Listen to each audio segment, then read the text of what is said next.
Bienvenido a Hackeando la Salud, un lugar donde discutimos ciencia y herramientas basadas en ciencia para optimizar la salud y el rendimiento en el día a día. Hola, en el episodio de hoy vamos a ver un tema que creo que es bastante llamativo para el sector sanitario y también cada vez más para público general, que es esto de la permeabilidad intestinal. Vamos a ver nuevos avances y para eso vamos a revisar un estudio de intervención que os dejaré seguramente en la descripción y vamos a hacerlo como siempre en 3 bloques. Vamos a hacerlo a través de una introducción, vamos a ver la intervención que se hizo en este caso y vamos a ver algunos resultados y finalmente discutiremos todos los conceptos que hemos visto o todos los nuevos datos que se han sacado sobre este tema, ¿vale? Antes que nada, y para las personas que nunca hayan escuchado este concepto de permeabilidad intestinal, la permeabilidad intestinal es, digamos, una propiedad que tienen las células que componen las barreras físicas de nuestro organismo, ¿vale? En concreto hablamos de la que está en el intestino y son uniones, son células que están unidas unas tras otras que separan el mundo externo del mundo interno.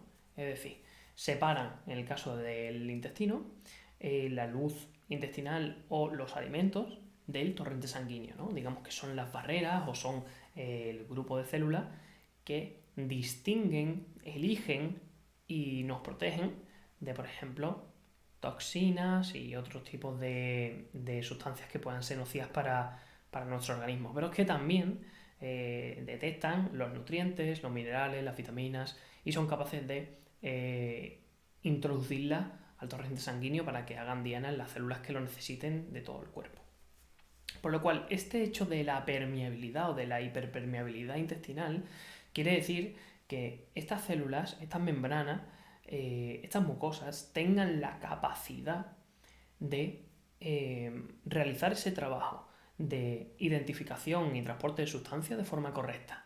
Cuando hay un proceso de hiperpermeabilidad intestinal significa que estas células que están unidas pierden la capacidad o pierden parcialmente o totalmente las uniones que tienen entre ellas para estar fijas y lo que se producen son pequeños agujeros o pequeñas fallas, no vamos a llamarlo agujeros, sino pequeños huecos donde se pueden colar, pues, por ejemplo, bacterias, donde se pueden colar alérgenos alimentarios y otros compuestos que no son favorables para el mantenimiento de la salud.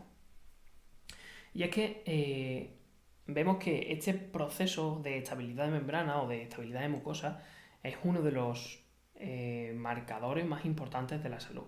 Se ve en muchísimas enfermedades sobreexpresadas en 2021 que el hecho de no disponer de unas buenas uniones celulares, ya no solamente en la pared intestinal, sino también en mucosas de, por ejemplo, de la boca, de la nariz y otros tejidos que cumplen la misma función de separación del medio interno con el medio externo, pone en peligro, digamos, la estabilidad del resto de los tejidos.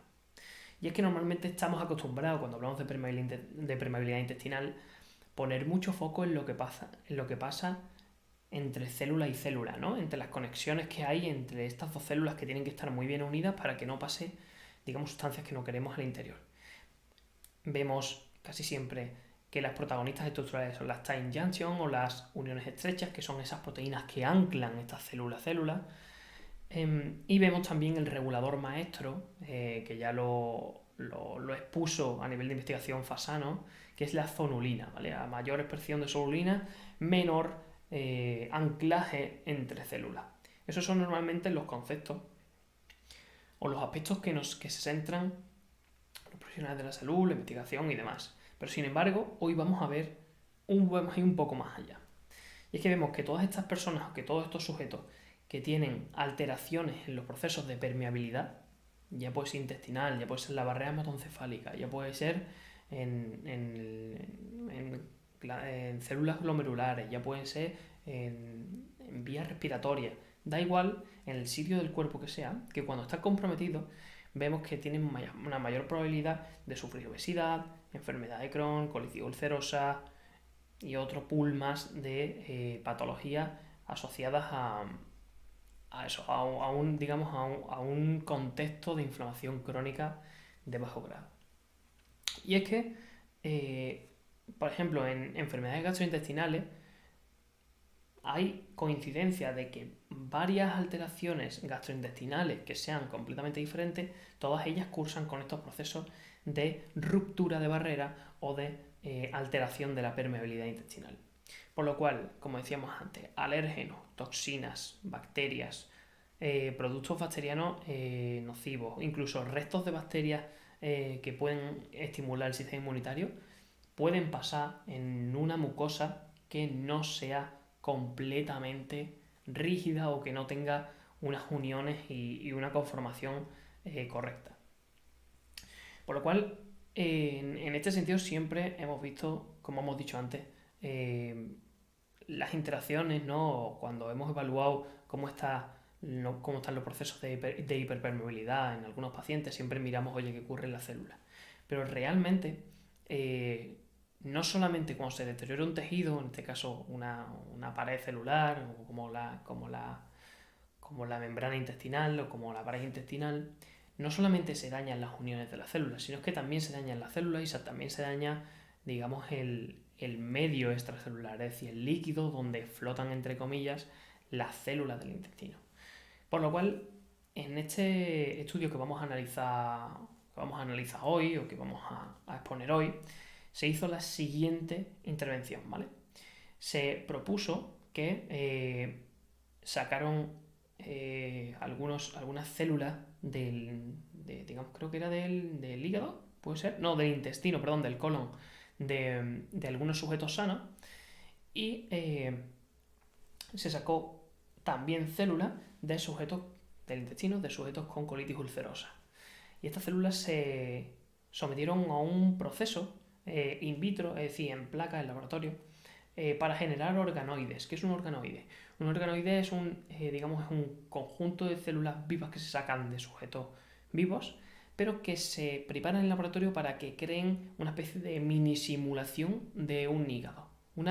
De un hígado o de un intestino. Se hace como una mini simulación con esas células vivas para simular las condiciones en las que esas células seguirían dentro del sujeto, ¿vale? Es como, digamos, una versión en miniatura del intestino de esa persona, ¿vale?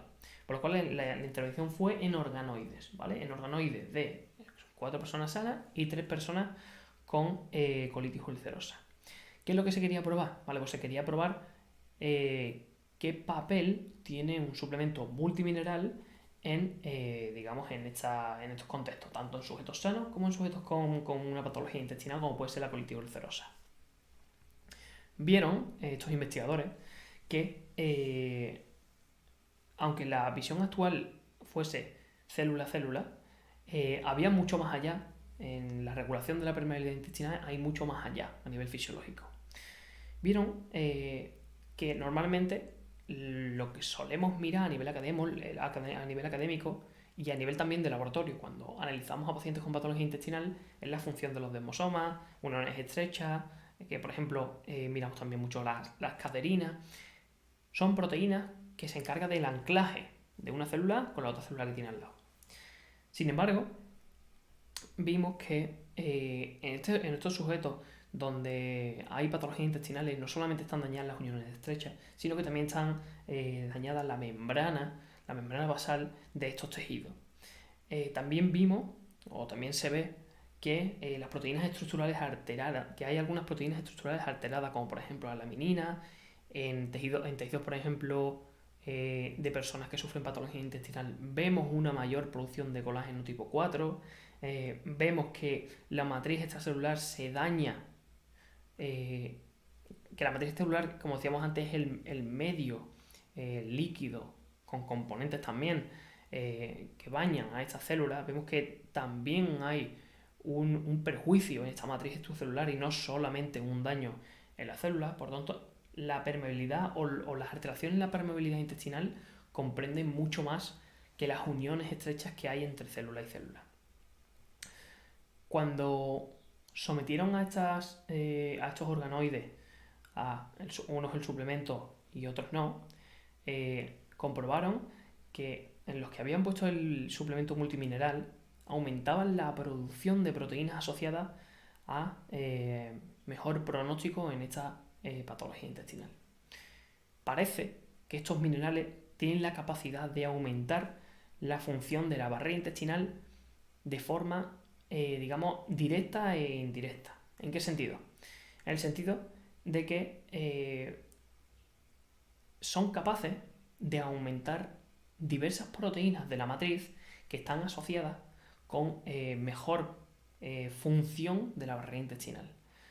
Y sin embargo, disminuir otras proteínas, por ejemplo, colágeno tipo 4, que se generan en contextos de patología intestinal. ¿Qué información nos da este tipo de estudios? Vale, nos da el razonamiento número 1 y el razonamiento que siempre ponemos en contexto aquí en este podcast, que es a mejor alimentación, a mejor diversidad de nutrientes, mejor función de la barrera intestinal.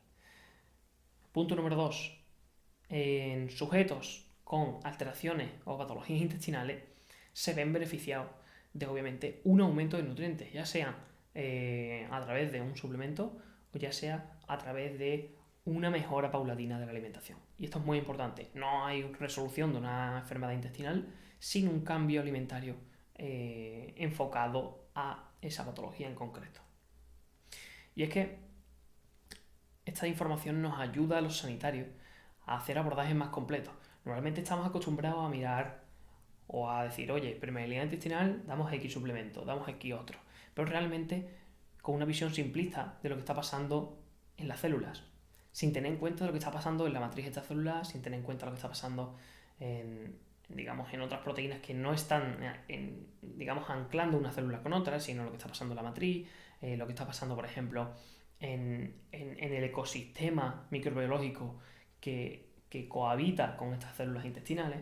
Entonces es importante ver cómo evoluciona o cómo siguen las investigaciones a colación de qué está pasando en este tipo de células cuando hay estos procesos que sabemos que están asociados con múltiples enfermedades intestinales, y participar en la creación de abordajes mucho más completos que vayan mucho más allá de de las acciones tradicionales que se hacen y que obviamente no tienen un pronóstico favorable o no tienen un pronóstico que sea realmente esperanzador para las personas que sufren este tipo de patologías.